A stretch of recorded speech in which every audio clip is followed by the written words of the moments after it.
Bonsoir à tous. À la une de ce journal, le gouvernement sous pression après la multiplication des enlèvements des autorités administratives sur le théâtre de la crise anglophone. Batibo est devenu au fil des ans le foyer des tensions sécuritaires et le symbole de la gravité de la crise anglophone. À suivre dans ce journal une immersion au cœur de ce foyer d'insécurité avec des reportages exclusifs, des témoignages troublants des populations et une armée en état d'alerte maximale dans le chaudron de la crise anglophone. Ce carnet de route de nos envoyés spéciaux sera commenté ce soir par le candidat SDF à l'élection présidentielle 2018.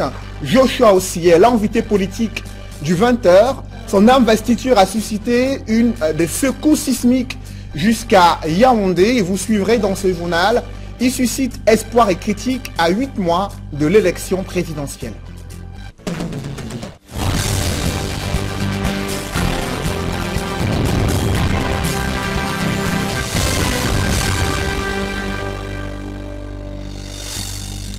Merci de suivre cette édition complète de l'information sur Equinox Télévision.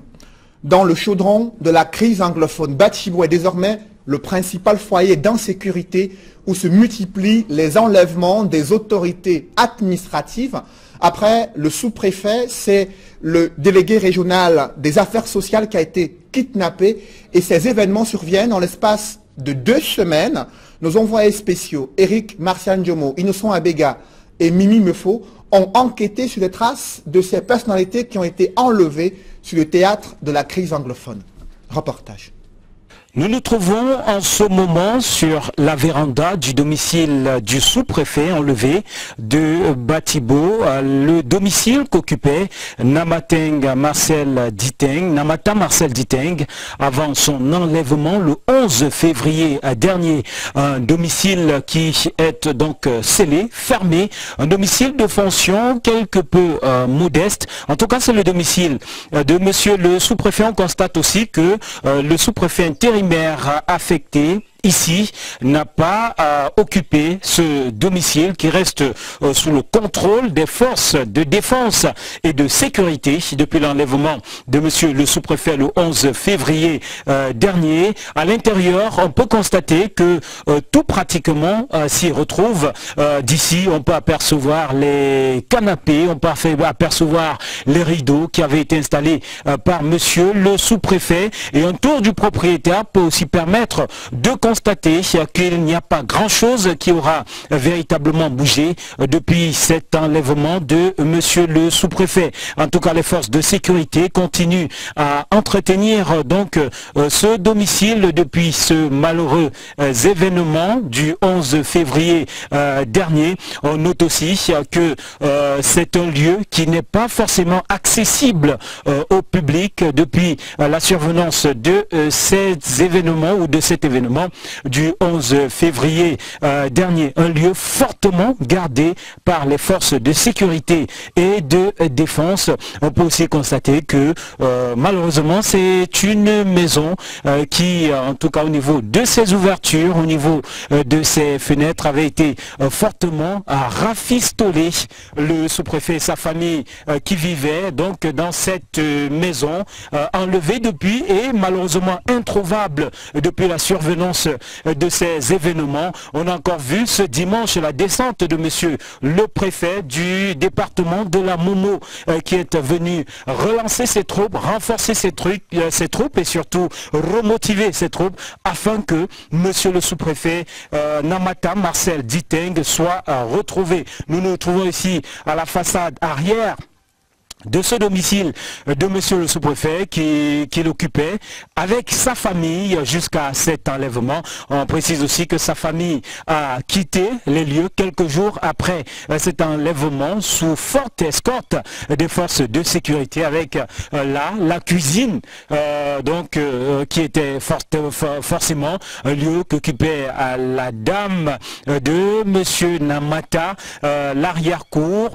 avec un beau pâturage pâturage et surtout, l'on nous fait savoir ici qu'il y a des moutons et quelques animaux qui profitent donc de ce pâturage. Voilà donc ce domicile de monsieur le préfet qui est devenu aussi pour beaucoup d'habitants de Batibo un lieu de pèlerinage, puisque pour tous ceux qui arrivent à Batibo, il est question de voir où est ce domicile, où habitait monsieur le sous-préfet. Et il faut dire que ce n'est pas loin d'ici qu'il avait été enlevé, à quelques mètres seulement de ce domicile que monsieur le sous-préfet avait été enlevé. Et vous constatez que même sur cette façade arrière, les portes restent bloquées, voilà, puisque il est question donc que ce lieu reste gardé. On peut constater que cette chambre, elle, est réservée aux forces de sécurité qui assurent justement la sécurité de ce lieu, puisque le portail lui est ouvert. On peut apercevoir donc un lit de fortune qui est aménagé, mais pour ce qui est de l'entrée principale ou des entrées principales, tout reste jusqu'ici fermé. Voilà donc ce que l'on peut dire sur ce domicile. Restons à Batibo, foyer d'insécurité, symbole de la gravité de la crise anglophone, une ville fantôme depuis 2016. Plusieurs établissements scolaires sont restés fermés, des salles de classe qui sont désertées par des élèves, et sur les tableaux, l'on peut voir qu'il n'y a pas eu de cours depuis 2016, une situation très difficile pour la communauté éducative. Les populations apeurées ont fui leur terre. C'est un reportage de nos envoyés spéciaux en plein cœur de ce foyer d'insécurité à Batibo, dans le chaudron de la crise anglophone.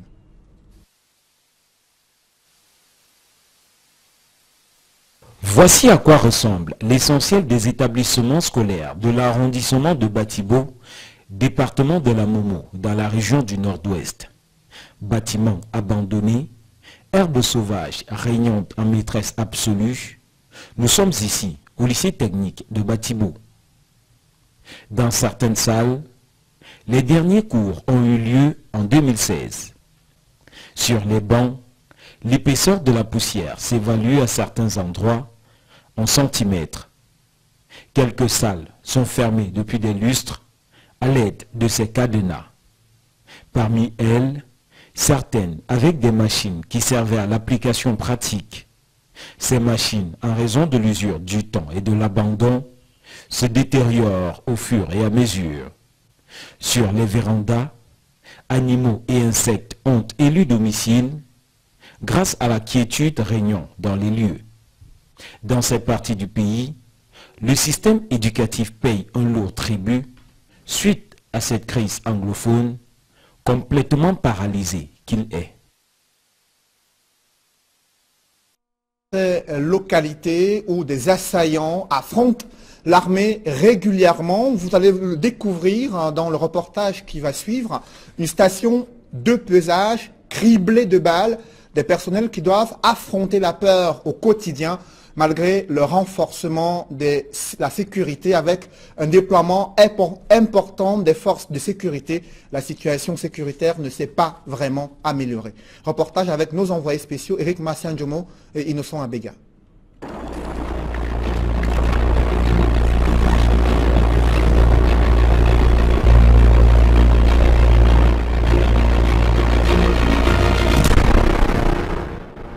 Nous sommes ici au poste de pesage de Bundi dans l'arrondissement de Batibo, un poste de pesage qui fait très régulièrement objet d'attaques qui viennent de toutes parts.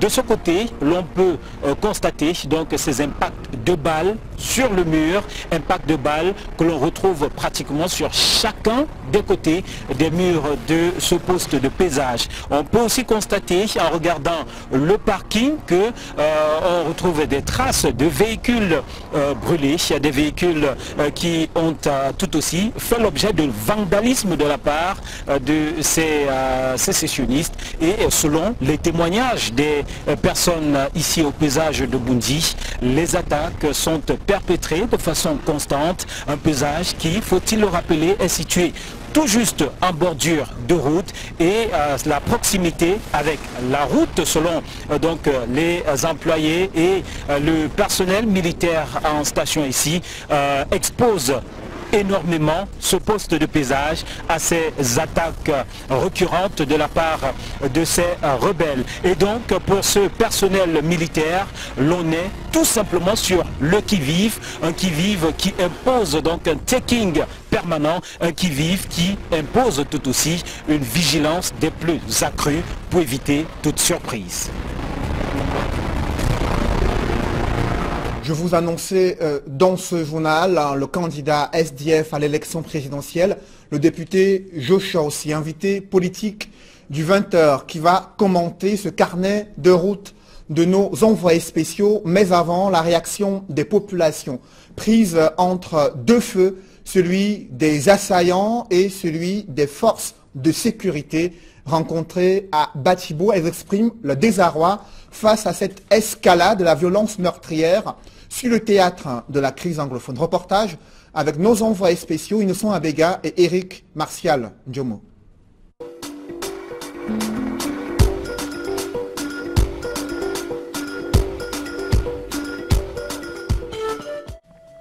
Il ne fait donc pas bon vivre à Batibo ces jours. Parcourir les différents quartiers permet de constater la psychose ambiante. À la vue du moindre étranger, les habitants se cloîtrent chez eux et n'en ressortent qu'une fois rassurés. Ces populations subissent les descentes fréquentes des forces de sécurité et de défense.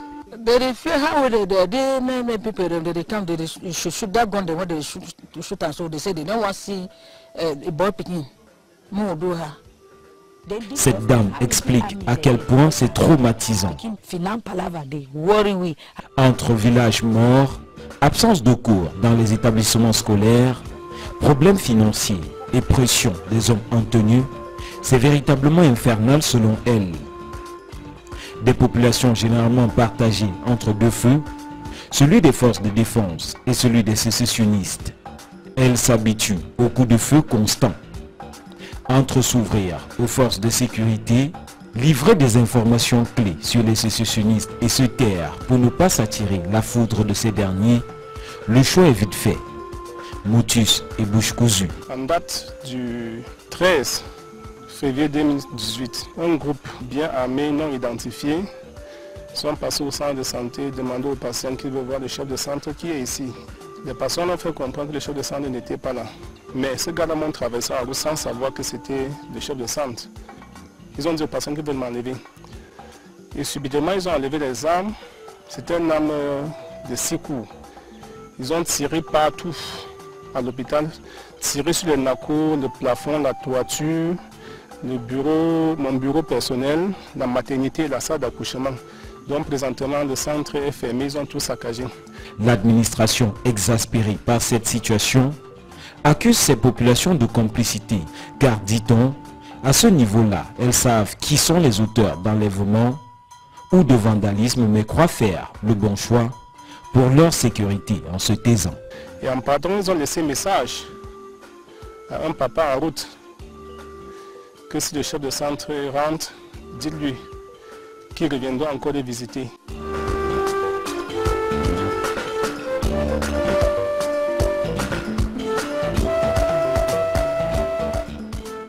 Des reportages exclusifs réalisés dans ce foyer d'insécurité à Batibo, qui est devenu le symbole de la gravité de la crise anglophone.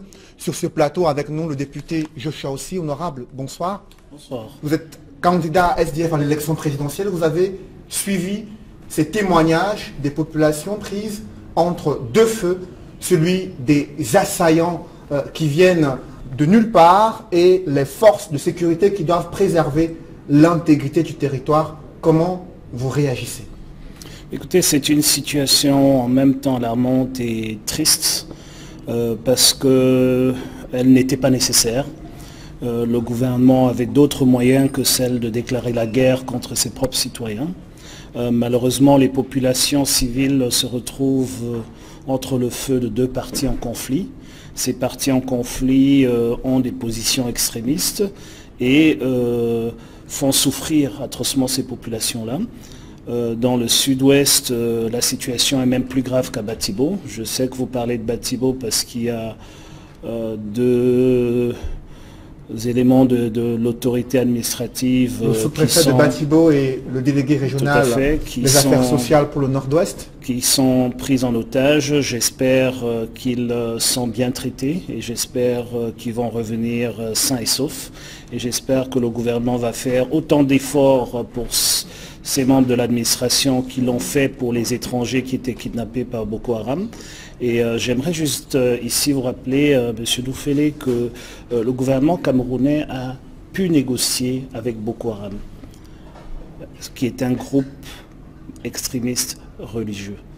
Alors je ne vois pas pourquoi ils ne peuvent pas discuter avec ces gens-là, au lieu de mettre toutes ces populations-là entre le feu de deux partis en conflit qui n'ont absolument rien à voir avec les populations. En fait, un conflit qui ne concerne même pas toutes ces populations-là. Vous savez, quand vous allez au sud-ouest aujourd'hui, je dirais au moins la moitié des villages, les gens vivent en forêt. Ils sont cachés et ils souffrent atrocement. Les gens ne peuvent pas aller à l'hôpital, les villages sont ensuite rasés. Dès qu'il y a une attaque dans un village, les forces de défense viennent par la suite et il y a une razzia qui s'opère. Il y a plein de gens qui sont en prison, malheureusement parce que ce gouvernement a l'habitude des punitions collectives, comme ils l'ont fait avec Internet pendant très longtemps. Justement, pour répondre à cette crise, à cette escalade de violences meurtrières, le chef de l'État a choisi de créer une 5e région militaire interarmée avec poste de commandement à Bamenda, jusqu'ici Paul Biapron. D'abord, la sécurisation de ces régions, et on perçoit que la voix du SDF est inaudible dans ce concert de solutions de sortie de crise. Écoutez, j'aimerais déjà dire que le fait de créer une 5e région militaire démontre à merveille que M. Biya ne sait pas de quoi il s'agit et n'a aucune idée de comment apporter une solution à ce problème, parce que le problème n'est pas un problème militaire, c'est un problème politique. Ce n'est pas avec l'armée qu'on va résoudre les problèmes avec son propre peuple. Si le contribuable paye des impôts pour qu'on ait des forces de défense, c'est de défendre le territoire camerounais et non d'envoyer ses militaires contre les Camerounais, même si on n'est pas d'accord avec eux. J'aimerais juste dire ici que nos forces de défense et de sécurité sont organisées de telle façon qu'on a une armée pour l'intégrité du territoire national et pour défendre notre pays. On a une gendarmerie qui est une police de proximité dans les zones rurales et on a une police. Alors il ne faut pas confondre les choses. Quand vous envoyez des chars de combat dans des villages, etc., quand vous pensez que la solution à une crise politique est essentiellement militaire, vous vous trompez complètement. Parce que tôt ou tard, les Camerounais devront se parler. Une partie des Camerounais ne peuvent pas devenir otages, même si c'est une infime minorité de ces parties du Cameroun, et ils ne deviendront pas otages de la République pour tous les temps. Tôt ou tard, il faudrait se parler. Vous savez, même après un siècle d'apartheid, les Sud-Africains ont su se parler, même après les atrocités qu'il y a eu en Europe pendant la Deuxième Guerre mondiale, les Européens ont su se parler et on a mis un plan Marshall en place pour redévelopper l'Allemagne qui avait commis ces atrocités-là. Donc les punitions collectives, les solutions militaires ne sont pas les solutions aux problèmes actuels. Et c'est pour cela qu'au niveau du SDF, nous le disons depuis fort longtemps, que cette année est une année électorale. Et nous pensons que puisque M. Biya est incapable d'apporter des solutions, c'est-à-dire qu'il n'a pas la volonté politique de discuter avec les gens avec lesquels il pense qu'il n'a rien à se dire, mais par contre il est très fort quand il faut aller discuter avec des extrémistes d'une secte religieuse, notamment Boko Haram. Je pense que tout ce qui reste à faire aux Camerounais, c'est de changer le leadership pour donner un leadership à ce pays qui est capable d'apporter des solutions à ce genre de problème. Et je ne veux pas venir ici vous dire, voilà la solution, voilà la solution. Je vais vous dire que la solution commence par avoir une volonté de discuter avec ces gens, même si on est fondamentalement en désaccord, parce que qu'on le veuille ou pas, quelque part, ce sont des Camerounais. Justement, des Camerounais qui sont pris en otage, déjà 2 autorités administratives enlevées en l'espace de 2 semaines et des analystes estiment qu'il y a déjà une stratégie qui se dessine derrière les actions menées par ces assaillants inconnus. Ils souhaitent mettre une pression sur le gouvernement afin d'ouvrir des négociations avec le leader séparatiste arrêté au Nigeria et extradé vers le Cameroun. Des précisions dans ce reportage de Julingue Nyondé. Batibo, foyer d'insécurité, est le théâtre d'un nouveau kidnapping d'une autorité administrative. 2 semaines après l'enlèvement du sous-préfet, c'est le délégué régional des affaires sociales qui est désormais l'otage des assaillants non identifiés. Il apparaît clairement une stratégie dans les actions menées par les auteurs de ces rapts. Cibler les symboles de l'État, créer le chaos. Le mouvement séparatiste inscrit son action dans une logique de démembrement du territoire camerounais. Ils veulent déposséder le Cameroun d'un territoire et donc ils utilisent ces moyens qui peuvent prendre 2 modalités. La première, c'est qu'il s'agit d'un démembrement physique du territoire camerounais. On a le sous-préfet qui est notamment le garant de l'ordre sur le territoire. On a par ailleurs le délégué des affaires sociales qui lui est le représentant direct du ministère des Affaires sociales. Donc son enlèvement d'un point de vue politique peut être interprété notamment comme une volonté de démembrer institutionnellement ou bien d'éradiquer institutionnellement les autorités camerounaises de cette parcelle du territoire. Le renforcement des mesures sécuritaires n'a pas permis de circonscrire les foyers de tension qui se multiplient dans cette localité. Cette escalade de violence et cette mutation dans la stratégie des ravisseurs seraient liées à l'arrestation des leaders du mouvement séparatiste anglophone. C'est que le mouvement séparatiste essaye en tout cas aujourd'hui de trouver des moyens de pression pour exiger la libération de leur leader Sissoko Yaoutabi et ses acolytes. Donc ils peuvent effectivement à travers ces enlèvements constituer des monnaies de rechange qu'ils utiliseront dans le cadre des négociations pour la libération de leur leader. Au-delà des actions militaires, ce chercheur en sciences politiques rejoint l'opinion dans l'idée d'ouvrir en urgence un dialogue avec toutes les parties prenantes afin d'apaiser les tensions sociopolitiques dans les régions anglophones. Déjà 2 autorités administratives à Batibo enlevées en l'espace de 2 semaines, honorable Joshua aussi. Ça commence à devenir très inquiétant pour le gouvernement camerounais dont ses représentants sont enlevés alors que les populations s'attendaient à un renforcement des moyens sécuritaires après l'enlèvement du sous-préfet. Écoutez, ce qui est inquiétant, c'est qu'on a un président de la République qui déclare la guerre contre ses propres populations. Et j'en veux pas du tout aux forces de défense et de sécurité. Ils sont sous les ordres, ils font ce qu'on leur demande de faire, et d'ailleurs très brillamment la plupart du temps. Et on se retrouve dans une situation où on déclare la guerre à des gens qui sont dans une logique asymétrique et on n'apporte pas la protection aux autorités qui sont censées représenter l'État dans ces localités. Je trouve que c'est scandaleux qu'on arrive à enlever, que 2-3 personnes arrivent à enlever un sous-préfet un 11 février, il n'y a aucune garde rapprochée, il n'y a pas de militaires autour, etc. Et c'est ça le véritable scandale, c'est-à-dire que si vous déclarez la guerre contre ce genre de groupe, il faut vous donner les moyens de mener cette guerre pour faire en sorte, parce que quand on accuse les populations et quand on revient avec des punitions collectives, c'est parce que les populations disent une chose très simple, c'est que vous n'arrivez déjà pas à vous sécuriser vous-même.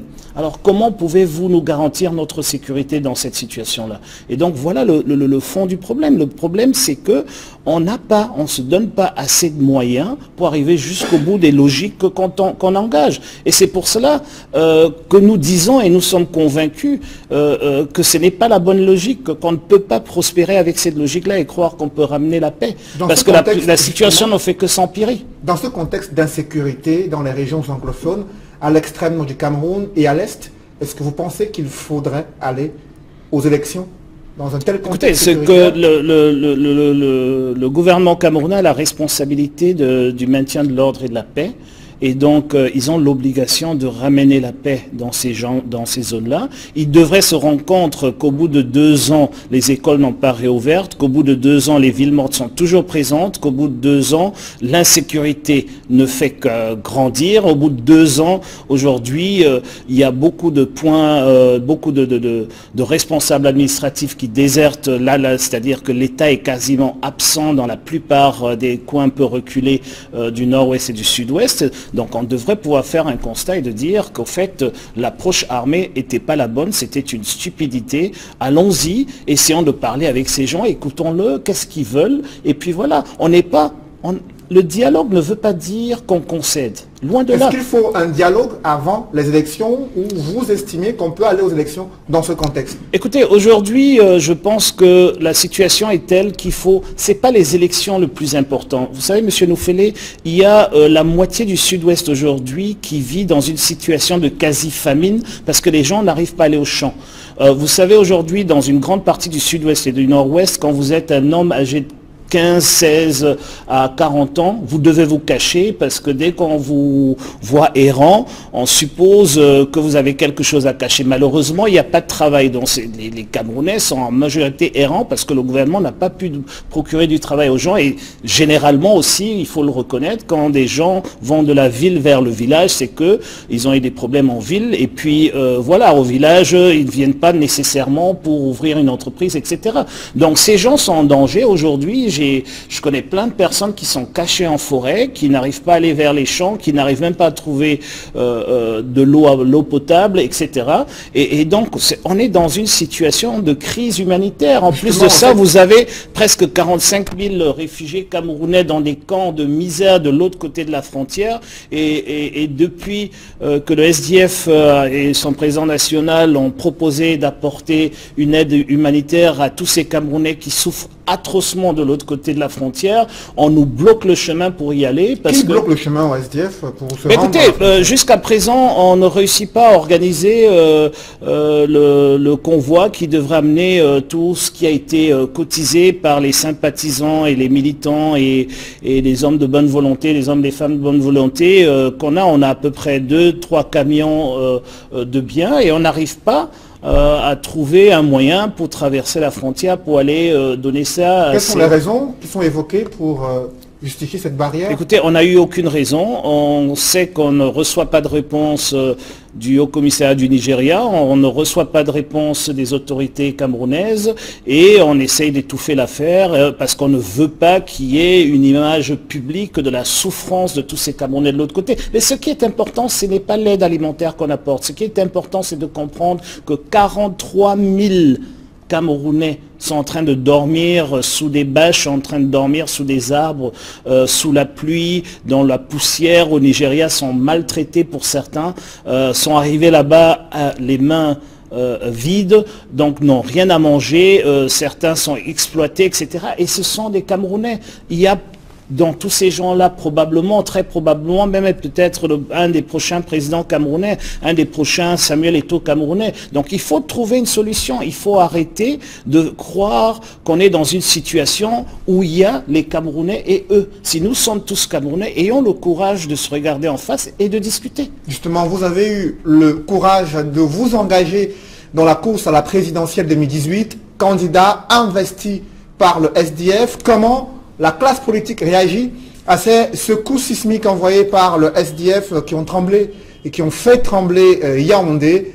Des acteurs politiques s'expriment sur le choix porté sur Joshua aussi pour être le porte-étendard du SDF à l'élection présidentielle 2018. C'est dans ce reportage de Kate Diarra.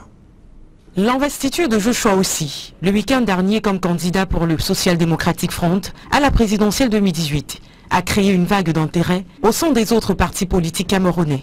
Pour Dieudonné Yebga, président du Manidem, cette action ouvre la page d'un Cameroun nouveau. L'élection de Joshua aussi, qui était jeune, est un message fort pour tout le Cameroun, aussi pour les partis au pouvoir, de mettre un jeune à la conquête de la magistrature suprême. Pour Armand Manga, militant au sein du Rassemblement démocratique et du peuple camerounais, la réponse à cette pique politique est claire. On ne peut pas changer une équipe qui gagne. depuis pratiquement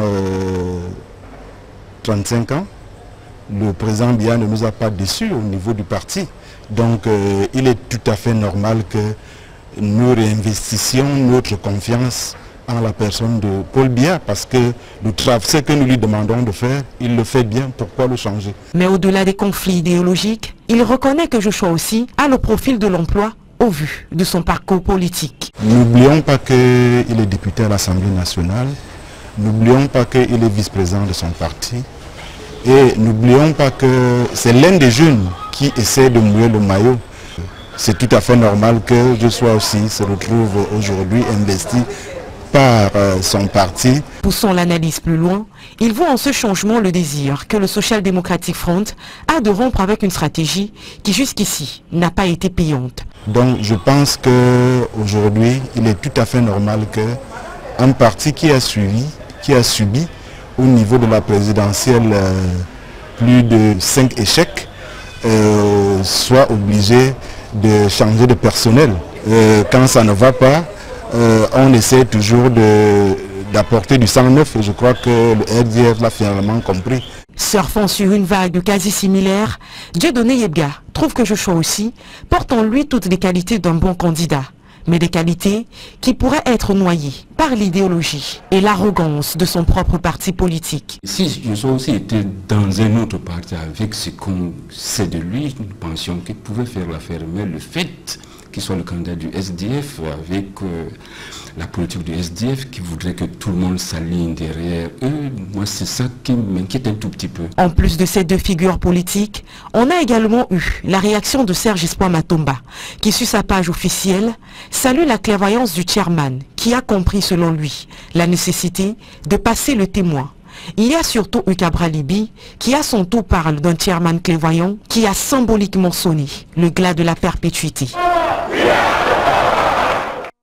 L'option du SDF de présenter un candidat autre que Ni John Frondi à l'élection présidentielle positionne ce parti en peloton de tête des partis qui contribuent à l'émulation démocratique au Cameroun. C'est en tout cas l'analyse que signe Guy Zogo. Le SDF a donc son congrès derrière lui et par ricochet la sérénité pour envisager l'avenir, lui qui a aussi soldé la question de son candidat à l'élection présidentielle en désignant pour ce challenge Joshua aussi. Avec ce choix, c'est un tournant majeur que le SDF opère dans le landerneau politique camerounais depuis 1990, comme dans un sprint final d'une course cycliste où parfois le départ fulgurant d'un coureur surprend et anesthésie ses adversaires, le SDF prend de court ses protagonistes sur la scène politique nationale. Dans les annales de l'histoire politique au Cameroun, il faudra bien noter qu'il aura été le premier parti politique où, après le retour au multipartisme, le leader incontesté, Ni John Frondi, aura cédé la place de candidat à l'élection présidentielle à une autre figure de ce parti, en l'occurrence Joshua aussi. Ailleurs, sur la scène politique nationale, la comparaison est loin de tenir la route. Au RDPC, c'est par une pirouette que le bureau politique, ressuscité après une longue léthargie, a renouvelé le mandat de son président national, Paul Biya, tout en faisant de lui le candidat de facto de ce parti à la présidentielle de cette année. Le congrès de ce parti, qui aurait pu donner lieu à quelques velléités présidentielles, est visiblement renvoyé au calendrier grec et il ne reste aux ambitieux qu'à ronger leurs freins, si ce n'est à avaler des couleuvres. Il n'y a pas mieux dans l'opposition non plus, où, à l'exception de Maurice Kamto, qui devra concourir à la présidentielle pour la première fois, d'Adamou Ndamjoya à Bello Bouba Maïgari, en passant par Jean-Jacques Ekindi et Anissé Ekane, on rempile indéfiniment depuis 1990. Il ne reste qu'à espérer que d'autres emboîtent le pas au SDF, qui pour l'instant a encore marqué un de ces points qui contribue sans doute à consolider la démocratie au Cameroun. Et sur ce plateau avec nous, le candidat investi par le SDF, l'honorable Joshua aussi. Comment vous avez vécu ce moment lors des primaires qui se sont déroulées à Bamenda avec cette écrasante victoire face à votre adversaire, près de 88% des suffrages exprimés en votre faveur et l'onction du SDF pour être le porte-étendard à la prochaine élection présidentielle? J'aimerais commencer par dire que c'est tout à fait naturel qu'on soit traversé par une émotion forte en ces moments-là. Et je profite de l'occasion qui m'est donnée pour, avec humilité et respect, saluer tous les délégués du parti présents lors de ce congrès qui ont fait leur choix, qui ont fait le choix de Joshua aussi lors de ce congrès, non seulement comme premier vice-président du parti, mais aussi comme le porte-étendard de ce parti lors des prochaines élections présidentielles prévues en octobre 2018. J'aimerais aussi ici rendre hommage, je dirais, à la grandeur politique de Nijon Frondi, le président national du parti, qui a permis la tenue de ce grand congrès. Et j'aimerais aussi ici saluer la grandeur de mes adversaires lors de ces primaires, l'honorable Mbandam, vice-président de l'Assemblée nationale, qui s'est retiré de la course, et l'honorable Phobi qui est resté jusqu'au bout. Ce sont des piliers essentiels du parti. Sans eux, on n'arrivera pas à la victoire en 2018. Donc j'aimerais ici aussi saluer le fait qu'ils ont participé à cette primaire et qu'ils ont donné tout cet éclat, cette primaire. Justement, une fois investi, vous estimez que le régime de Yaoundé doit trembler, alors qu'à la dernière élection présidentielle, le candidat SDF avait obtenu officiellement moins de 15% des suffrages exprimés. Alors la dernière élection présidentielle, il faut vous remettre dans le contexte, Monsieur Noufélé. Il faut comprendre qu'en 2011, on avait un bras de fer avec le gouvernement de Yaoundé qui refusait de mettre sur pied les institutions que nous réclamions. On a commencé un combat au sortir de l'élection de 2007 avec 35 autres partis politiques, dont les plus grands, où on avait pris une position qu'il n'y aura pas d'élection au Cameroun tant que les dispositions du processus électoral ne changeront pas. Et à la veille, quand je dis à la veille, j'exagère, à 6-9 mois de l'élection de 2011, les uns et les autres ont changé de position parce que tout le monde voulait être candidat et personne ne voulait qu'on essaye d'améliorer le processus. Donc le SDF est allé à cette élection en 2011 dans une situation très difficile, dans un contexte compliqué. Et on est arrivé, on a annoncé notre participation à l'élection, je crois, 3 ou 4 semaines avant le délai prescrit par la loi. Et donc nous avions que 5-6 semaines pour faire campagne. Et je trouve que le président Nijon Frondi a eu un score exceptionnel au vu des conditions. Il ne faut pas oublier, c'est l'ancien fichier électoral. Il ne faut pas oublier qu'en allant à la dernière minute aux élections contre des gens qui étaient déjà en campagne plus de 8-9 mois en avance, on a fait, je crois que la totalité des autres candidats de l'opposition, la vraie opposition, n'a pas atteint le score de ce que M. Nijon Frondi a pu faire. Alors, donc il faut relativiser les choses. 7 ans plus tard, est-ce que le processus électoral peut garantir justement une victoire de l'opposition? Il y a la société civile qui s'interroge. Il y a un code électoral qui a toujours été critiqué par le SDF. Comment vous allez aux élections avec un code électoral? C'est pas le processus électoral qui garantit la victoire de l'opposition, mais c'est l'organisation de cette opposition-là. Au niveau du SDF, depuis plusieurs années, nous faisons ce que nous devons faire pour arriver à la victoire. Et nous sommes prêts à travailler avec d'autres partis politiques, d'autres associations, d'autres organisations, pour arriver à cette victoire-là.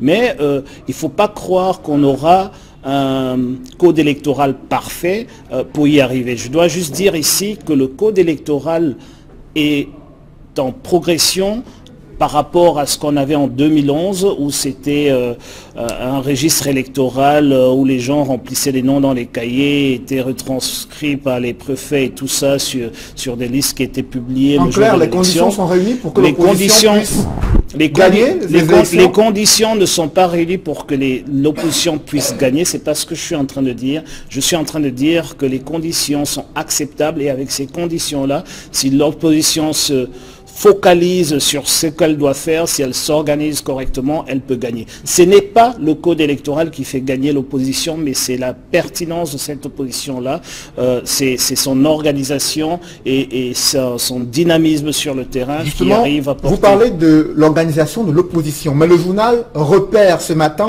vous présente comme le candidat de la désunion. Selon ce journal Repère, vos positions divisent plus qu'elles ne rassemblent.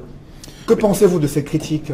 Écoutez, je suis le porte-étendard d'un parti politique. Et donc, s'il y a d'autres partis politiques qui ne sont pas d'accord, je ne suis que le porte-étendard. Si je suis le candidat, vous allez me dire, l'élection présidentielle, c'est une rencontre entre un homme et le peuple. Je suis tout à fait d'accord, mais je ne vais pas trahir ma famille politique parce que je veux faire plaisir à d'autres partis politiques. J'ai d'abord une famille que je dois respecter.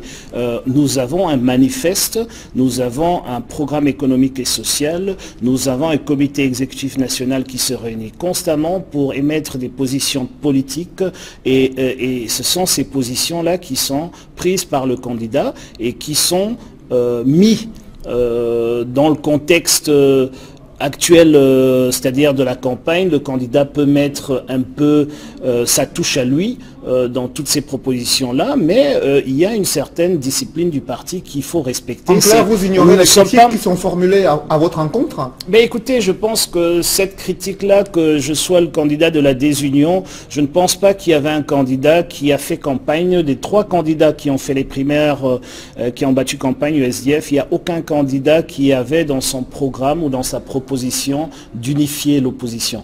Donc il ne faut pas dire que l'un des 3 était celui de la désunion. Mais non, si c'est le parti du SDF qui est accusé par ce journal-là, j'ai bien peur que Richard Touna est en train de se retourner dans sa tombe parce que ce n'est pas du tout notre position. Nos portes sont ouvertes, nous sommes prêts à accueillir, nous sommes prêts à aller parler avec tous les partis politiques qui pensent que 2018 doit être l'année du changement. On n'a jamais fermé nos portes. Le simple fait que nous disons, et nous le réitérons à chaque fois, que discuter avec un autre parti politique, avec d'autres candidats, avec d'autres forces en présence, ce n'est pas pour diluer la force déjà du SDF, mais plutôt pour consolider... Est-ce qu'il y a des candidats que vous serez prêts à rencontrer dès demain, des candidats déjà déclarés pour cette élection présidentielle? Est-ce qu'il y a des personnalités? Je pense qu'au jour d'aujourd'hui, et même avant les primaires, il n'y a pratiquement aucun candidat déclaré que je n'ai pas rencontré. Donc ce n'est pas, nous ne sommes pas en train de jouer à cache-cache, nous nous parlons, nous nous rencontrons, nous échangeons, nous savons où nous sommes, les positions des uns et des autres, et il y a un dialogue constant entre nous. Maintenant, est-ce qu'on a négocié des plateformes communes? À mon niveau, c'est au parti politique de prendre cette décision-là, c'est-à-dire que je peux venir au comité exécutif national présenter une situation et dire le candidat XYZ est venu vers moi et veut qu'on fasse chemin ensemble et voilà les conditions qu'il pose. Ça sera une décision politique qui est prise par le comité exécutif national en dehors d'un congrès. Maintenant, il n'y a absolument aucun problème entre moi, le candidat, et les autres candidats, c'est-à-dire d'un point de vue cordialité, d'un point de vue... Mais est-ce que les idéologies politiques qui sont développées par les uns et les autres peuvent justement créer cette attraction entre vous et ceux qui se sont déjà déclarés à candidats à cette élection présidentielle? Je pense que s'ils ne sont pas les candidats du SDF, c'est qu'il y a forcément des différences idéologiques entre nous. Parce que si on avait la même idéologie, ils seraient tous candidats à la candidature du SDF et ils seraient membres de ce parti. Donc il ne faut pas se tromper là-dessus. Maintenant, si l'objectif, si un candidat peut nous apporter ce qu'il faut pour gagner en 2018, il est évident, nous sommes en politique, il est évident qu'il faudra faire des concessions. Ces concessions seront négociées par le comité exécutif national du parti et seront décidées à ce niveau-là. Mais le candidat ne peut que présenter les opportunités, peut-être même négocier et ensuite défendre ces opportunités-là devant le parti pour aller de l'avant. Honorable Joshua aussi, vous êtes très présent sur les réseaux sociaux et vous avez suivi ces folles rumeurs sur vos origines, sur votre nationalité camerounaise. un hebdomadaire panafricain en a d'ailleurs parlé comme l'un des arguments qui pouvait vous être opposé durant ces primaires. Et les Camerounais s'interrogent sur les origines et la nationalité de Joshua. Est-ce que vous pouvez nous édifier à ce sujet? Je ne veux pas rentrer dans cette polémique. Vous savez, si on veut barrer la voie au changement, à la transition démocratique qui s'annonce, parce qu'on n'a pas le choix. En 2018, on aura soit une transition politique ou alors elle sera violente. Donc il faut s'accommoder du fait que la transition politique est en route et il y a des gens qui se battent corps et âme contre cette transition. Maintenant, si les gens veulent se battre contre cette transition politique, qu'ils viennent me trouver sur le terrain politique, qu'ils ne me cherchent pas en dessous de la ceinture. Mais c'est un élément fondamental. Ce journal panafricain, écoutez, je ne suis pas entré ici avec une carte de séjour pour commencer, et ce journal panafricain voulait discréditer le candidat à la candidature. J'ose croire qu'ils avaient peut-être des vues sur un autre candidat. La réponse des délégués a été exemplaire. La réponse des délégués était exemplaire pour ce journal-là. Mais donc, il y a des conditions pour j'attendais de ce journal, justement, Monsieur Noufélé, j'attendais de ce journal qui s'excuse, y compris tous ceux qui ont dit que parce que je suis candidat, je serai exclu du parti, etc. Maintenant, pour revenir sur les conditions, Monsieur Noufélé, je crois que vous m'avez appelé honorable, parce que je suis député de la République, j'ai été conseiller municipal, j'ai été à plusieurs élections, je sais monter un dossier, je sais qu'il faut un certificat de nationalité et je ne serais pas sur votre plateau si j'en avais pas un. Donc je crois qu'il faut taire des polémiques inutiles. On ne va pas commencer à essayer de trouver des excuses pour arrêter une certaine dynamique. Je vous ai dit, Monsieur Noufélé, vous y compris, si vous voulez, comment dirais-je, vous mettre à travers du chemin de cette dynamique que le SDF a lancée ce week-end, venez nous trouver sur le champ de la politique. N'essayez pas de créer des polémiques qui n'apportent absolument rien. Qu'elles n'apportent absolument rien. Vous ne pouvez pas être député de la nation si vous n'êtes pas camerounais. Vous ne pouvez pas être conseiller municipal si vous n'êtes pas camerounais. Vous ne pouvez pas être électeur si vous n'êtes pas camerounais. Donc il faut absolument, comment dirais-je, les Camerounais ont envie de savoir, vous savez, Monsieur Noufélé, les Camerounais, ils attendent des quelques 15 minutes que vous me donnez sur cette antenne, de savoir quels seront les lendemains d'octobre. Ils ont envie de savoir quand est-ce qu'on pourra arrêter leur souffrance. Ils ont envie de savoir quel type de président je serai. Justement, ils n'ont pas envie de savoir. Ils n'ont pas envie d'entrer dans des polémiques qui ont été levées pour me barrer la voie lors des primaires. Et j'aimerais juste dire à tous ceux qui l'ont fait. J'aimerais juste dire à tous ceux qui ont essayé de me barrer la voie pour les primaires, ils ont vu la réponse des délégués à ce congrès. C'était une réponse exemplaire et je pense que s'ils continuent sur ce chemin, au lieu de venir sur le chemin de la politique, en octobre, ça sera la même réponse que les Camerounais leur donneront. Merci honorable Joshua aussi. Je précise que vous êtes député et vous serez justement au Parlement lors de cette réunion du Parlement pour assister à l'investiture du Conseil constitutionnel. Un mot sur cette instance qui va jouer un rôle clé dans l'élection à laquelle vous allez participer. Est-ce qu'elle pourrait, au regard de sa composition, est-ce qu'elle répond à vos attentes? Alors, Monsieur Noufélé, déjà, premièrement, j'aimerais dire que ce n'est pas une réunion à laquelle je vais assister. C'est le Parlement qui se réunit en congrès. C'est le Parlement qui se réunit en congrès, donc c'est autre chose, parce que le congrès du Parlement est souverain. C'est un acte fort, c'est la première fois. Je me réjouis d'être de cette législature qui va vivre ça pour la première fois depuis 1960 dans notre pays. Maintenant, si vous me demandez le Conseil constitutionnel, la raison pour laquelle le SDF était allé aux élections sénatoriales, c'est que l'excuse que M. Biya nous donnait pour ne pas mettre en place le Conseil constitutionnel, c'est que le Sénat n'était pas en place. Et donc, vous voyez qu'on se réjouit que ce Conseil constitutionnel soit mis en place. Mais non, on ne peut pas critiquer un Conseil constitutionnel qui n'a même pas encore prêté serment. Laissons-les arriver, on va voir, on va les juger au pied du mur. La différence entre le Conseil constitutionnel et la Cour suprême, c'est qu'une fois qu'ils sont installés, à partir du 6 mars, quand ils seront installés, ils n'auront plus de compte à rendre à M. Biya.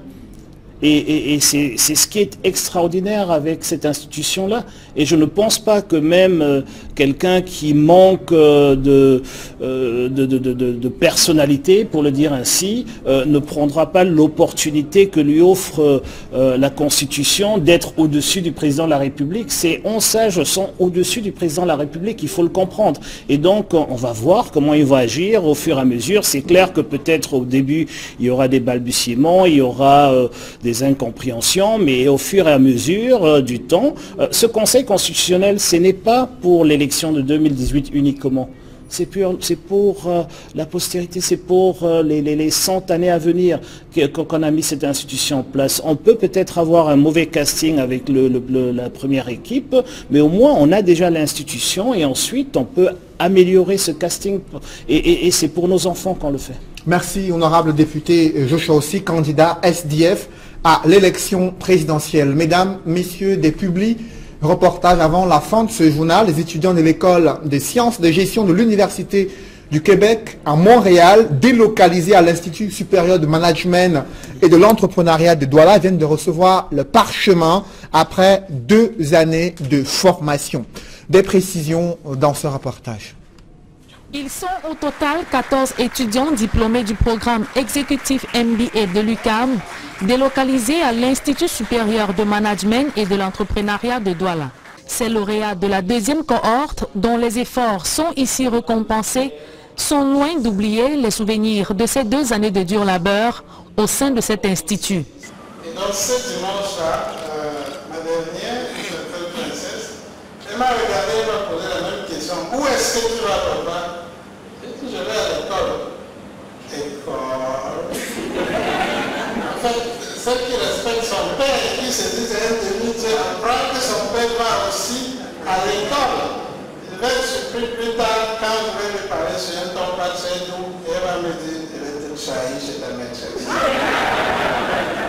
L'Institut supérieur de management et de l'entrepreneuriat IME, par la voix de son directeur, salue l'endurance et l'abnégation au travail de ses lauréats, désormais diplômés d'une des meilleures universités nord-américaines. C'était une équipe exceptionnelle, c'était constitué des dames et des hommes volontaires, dynamiques et ayant bien compris le sens du travail d'équipe, qui ont bien assimilé et intégré les notions de management qu'on leur a transmises et je compte vraiment sur eux pour pouvoir faire avancer l'économie camerounaise. L'IME, dans sa volonté de former des managers camerounais capables de développer son économie et propulser ses entreprises, a mis sur pied ce programme de formation en partenariat avec le Canada. Le Cameroun a une excellente cohorte de nouveaux managers. Plusieurs l'ont mentionné pendant la cérémonie. L'Université du Québec à Montréal a une excellente école des sciences de la gestion et je pense que le partenariat avec l'IME ici au Cameroun est vraiment un échange très fructueux qui a permis de développer des compétences managériales de nombreux Camerounais. C'est la 2e cohorte. J'espère qu'il y en aura plusieurs autres qui vont suivre. La cérémonie de remise de parchemin à laquelle prennent part le représentant du gouverneur, le président du JICAM, le haut-commissaire du Canada et autres personnalités de marque était l'occasion pour les participants de découvrir les mentions honorifiques. Je suis très fière. Ce IMBA que nous avons eu aujourd'hui matérialise en fait notre capacité à comprendre l'entreprise, à comprendre la société et à améliorer les performances même, nos performances au sein de notre entreprise pour que le Cameroun soit meilleur. Je suis contente, ravie d'avoir fait ce programme. Comme vous l'avez entendu, c'est un programme qui a duré 2 ans, c'était pas facile. On a eu beaucoup de cours sur les affaires, les stratégies des affaires. Et voilà, mon nouveau titre maintenant, c'est Strategy in Management. Le programme exécutif MBA de l'ESG UQAM qui dure 24 mois, c'est des modules sur le gestionnaire et l'entreprise, la gestion commerciale et financière, la gestion de la production des biens et services, le management stratégique et les activités de synthèse. Situé à Douala, au campus de Bonamoussadi, à 50 mètres de la mairie de Douala 5e et à Akwa Bonadibon, non loin du carrefour ancien d'Alip, IME is the place to be. La Société anonyme des brasseries du Cameroun célèbre l'excellence de ses travailleurs. C'était au cours d'une cérémonie riche en sons et en couleurs. Reportage.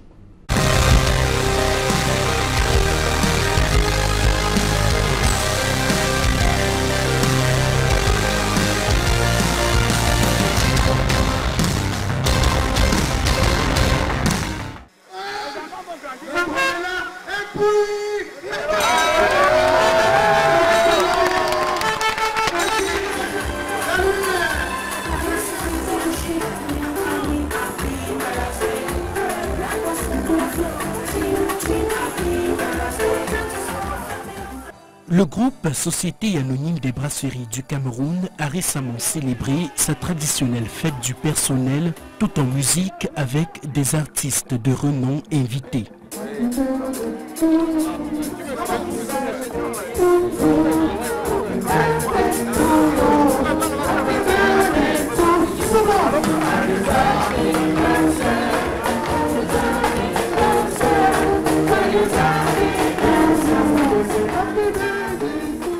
Une fête célébrée aussi bien à Limbé, à Bafoussam, à Banga qu'à Garoua, Yaoundé et Douala, qui a connu le 3 février l'épilogue des manifestations. Cette année, cette fête du personnel qui a enregistré la présence de personnalités de premier rang aura eu un goût assez particulier au vu du contexte marqué par la célébration des 70 années de présence du groupe SABC au Cameroun, avec à la clé la coupure symbolique du gâteau d'anniversaire.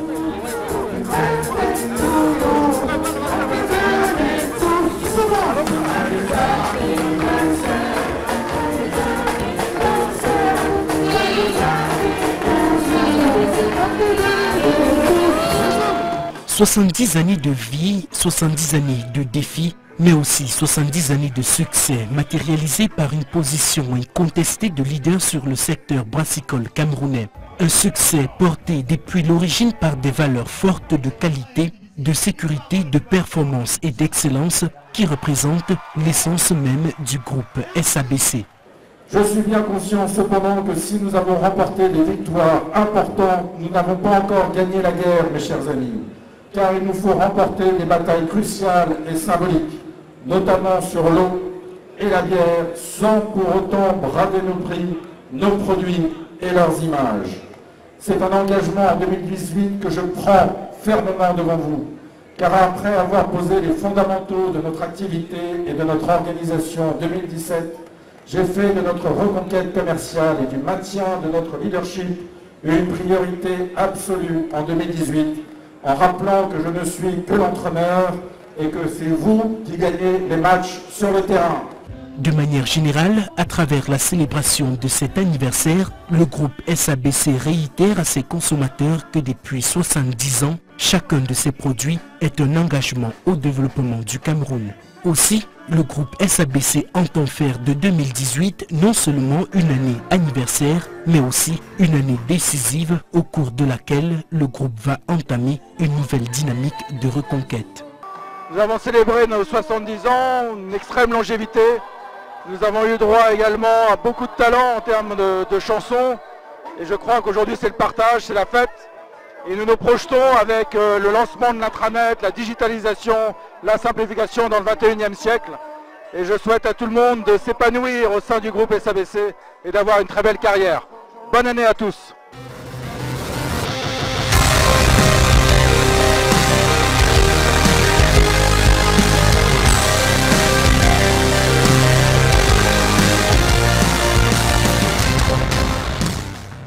Mesdames, messieurs, c'est la fin de ce journal. Merci de l'avoir suivi. Juste après cette édition du 20h, l'émission 100%.